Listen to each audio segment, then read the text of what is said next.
Doctor Mohammad ইউনূসের নেতৃত্বাধীন অন্তর্বর্তীকালীন সরকারের কাছে ২০২৫ সালের মধ্যে একটি অবাধ, সুষ্ঠু এবং নিরপেক্ষ নির্বাচন চায় বিএনপি। দলটির দাবি, গত ১৫ বছর ধরে বাংলাদেশের জনগণ তাদের ভোটাধিকার থেকে বঞ্চিত হয়ে আসছে। শীর্ষ নেতারা জানিয়েছেন, জনগণের ভোটাধিকার পুনঃপ্রতিষ্ঠা করে দেশে গণতন্ত্র প্রতিষ্ঠা করা বিএনপির অন্যতম প্রধান লক্ষ্য। বিএনপি দেশের গণতান্ত্রিক প্রতিষ্ঠানগুলোর স্বচ্ছতা এবং নিরপেক্ষতা বজায় রাখতে সরকারের কাছে নির্বাচন আয়োজনের দাবি করেছে।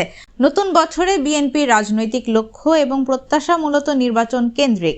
দলের নেতারা সুষ্ঠু নির্বাচন ও জনগণের ভোটাধিকার প্রতিষ্ঠা করতে সরকারকে কার্যকর পদক্ষেপ গ্রহণের আহ্বান জানিয়েছেন। বিএনপির দাবি, নির্বাচন কমিশন এবং প্রশাসন সহ সব নির্বাচনী ব্যবস্থাকে স্বাধীন ও নিরপেক্ষ করে ২০২৫ সালের মধ্যেই একটি সুষ্ঠু নির্বাচন আয়োজন করা জরুরি।